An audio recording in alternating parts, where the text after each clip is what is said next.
આજે હતો રવિવાર અને આજે આપણે સવારમાં તૈયાર થઈ ગયા હતા. કેટલા વાગે જોઈ લો ભાઈ, 4 વાગે તો આપણે રેડી થઈ ગયા હતા અને આપણે એક જગ્યાએ એક ગેસ્ટને લેવા માટે જવાનું હતું તો નીકળી ગયા અને જ્યાંથી ગેસ્ટને લેવાના હતા ત્યાં આપણે પહોંચી ગયા ભાઈ. 2 કલાકનો રસ્તો હતો અને રિટર્ન થઈ ગયા.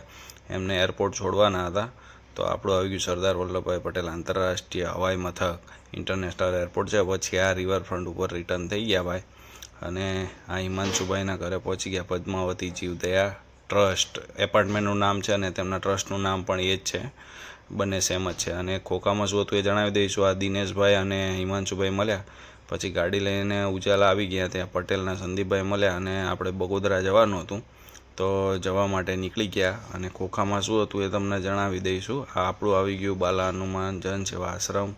આ બાપા સીતારામની મઠુલી આવી ગઈ અને આ આપણો આશ્રમ આવી ગયો મિત્રો. તો આપણે આશ્રમે શેના માટે આવ્યા હતા એ પણ જણાવી દઈશું તમને. તો તમે જોઈ શકો છો કે આશ્રમે આપણે દવા આપવા માટે આવ્યા હતા અને આ દવા કોના દ્વારા આપવામાં આવી, શા માટે આપવામાં આવી, બધું તમને આગળ પણ જણાવી દઈશું. નમસ્કાર મિત્રો, જય માતાજી, જય શ્રી કૃષ્ણ.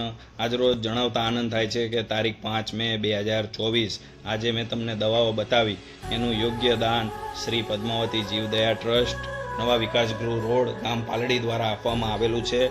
આની પહેલાં પણ એમને એક વખત આપણી ગૌશાળાની મુલાકાતે આવ્યા હતા. તે દરમિયાન 21,000 રોકડ દાન અને એ વખતે પણ 50,000 જેવી દવાઓનું અમૂલ્ય દાન આપ્યું હતું. તો શ્રી બાલા હનુમાન જન સેવા આશ્રમ ટ્રસ્ટ એમનો દિલથી આભાર વ્યક્ત કરે છે.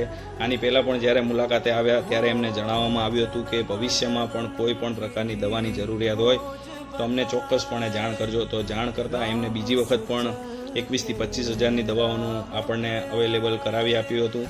તો એ માટે ફરીથી બાલા હનુમાન જન સેવા આશ્રમ ટ્રસ્ટ એમનો દિલથી આભાર વ્યક્ત કરે છે.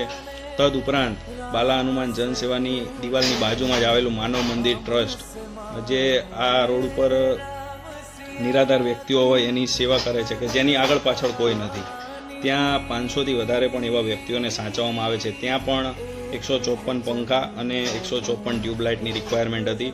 તો ત્યાં પણ એમને 50 ટ્યુબલાઇટ અને 50 પંખાનું અમૂલ્ય દાન આપેલું છે. તો એના માટે ફરીવાર બાલા હનુમાન જન સેવા આશ્રમ ટ્રસ્ટ ગામ બગોદરા એમનો દિલથી આભાર વ્યક્ત કરે છે. જય માતાજી, જય શ્રી કૃષ્ણ.